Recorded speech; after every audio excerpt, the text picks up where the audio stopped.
places like the Rizzoli Bookstore.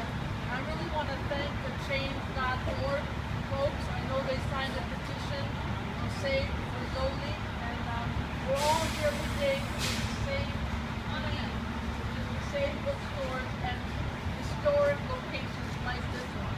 I want to also thank Andrea Golden, who will say something in a few minutes, from the New York Landmarks Conservancy, and Simeon Bankoff, who's from the Historic District Council, and several members from Community Board Number 5 who have been staunch preservationists. So I think that New Yorkers do care about their buildings. They should and they must care about their buildings. Otherwise, we'll be living and working in a very uniform and sterile environment. An environment with no history, no distinctiveness, no character. And I have to say, in Manhattan, no public outlets or smaller retail sources of arts and letters and culture. We feel strongly we need to protect these buildings. These are tangible icons of another era. There are obviously huge pressures for development on 57th Street, and I understand that. I've been in the city council 12 years. I've been working in and out of government for many years. But these buildings are among the last remaining evidence of what 57th Street once was, a prime real estate area and actually the cultural center of New York City. It's not its heart, then its soul. This building, the Rizzoli building, the building we're standing today before, even with the scaffolding, is a landmark quality building, in my opinion, and I think in our opinion, no question about it. And that's why I thank Community Board 5 for being here. They requested designation in 2007, 7 years ago. And that's why I support them and ask for it again.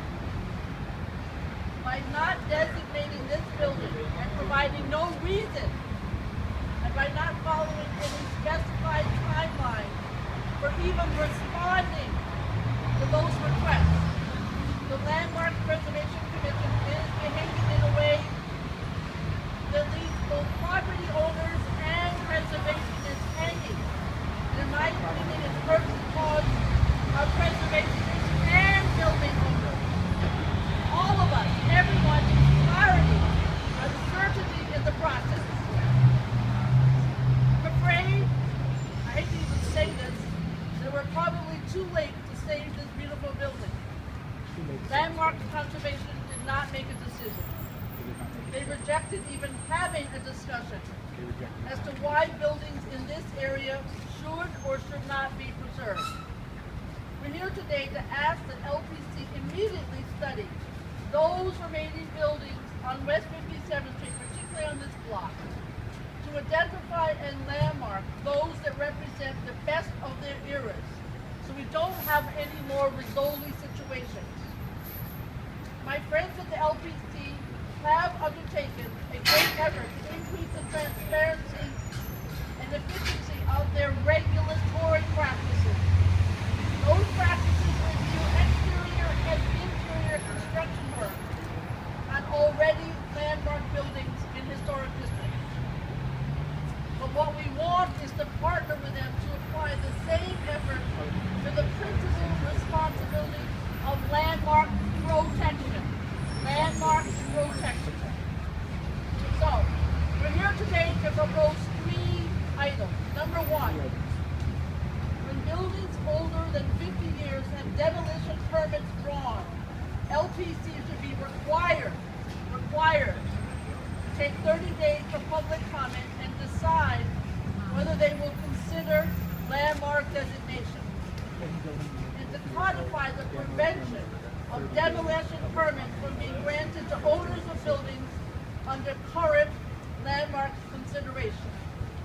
That's done with a gentleman's agreement, but it's not done in a codified fashion. Number 2, require the LPC to follow transparent and consistent time frames for response to landmark designation requests, like the one from Board 5.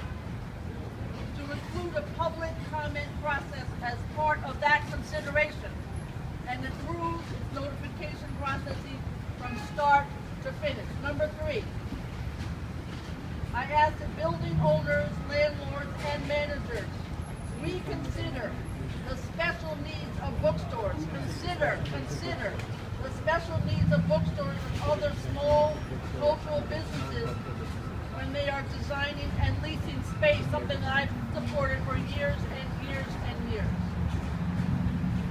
Without a lively streetscape and diversity within our commercial district, we will lose what makes Manhattanites Manhattanites, what makes Manhattan Manhattan.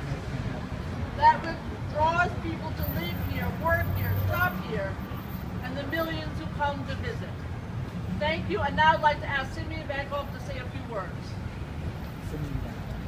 Thank you, Councilmember Manhattan Borough President Brewer. I'm Simeon Bankoff, the Executive Director of the Historic Districts Council. It's sad that I have to address you here today on the heels of what will almost be an almost inevitable tragedy. This building, probably, it might be too late to save it. But there's no reason for that. This building and 57th Street have been on everybody's list for the last 20 some odd years. These are not hidden gems. These are known quantities that are listed, that have appeared in buildings of interest, that New Yorkers cherish and understand how important are, yet no action had ever been taken to protect them, not in any sort of systematic way. We are looking here at a line in the sand. What is the New York of the next 5 years going to look like?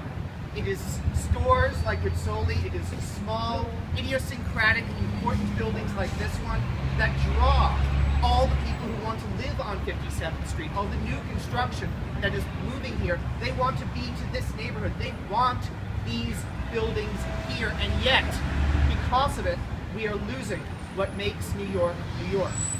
We must make a serious re-examination. We are looking forward to building a New York for everyone, and history belongs to everyone. We cannot lose our history just for the benefit of the few who are going to be living in these towers. Thank you very much. Next we're going to hear from Andrea Goldman, Landmarks Conservative.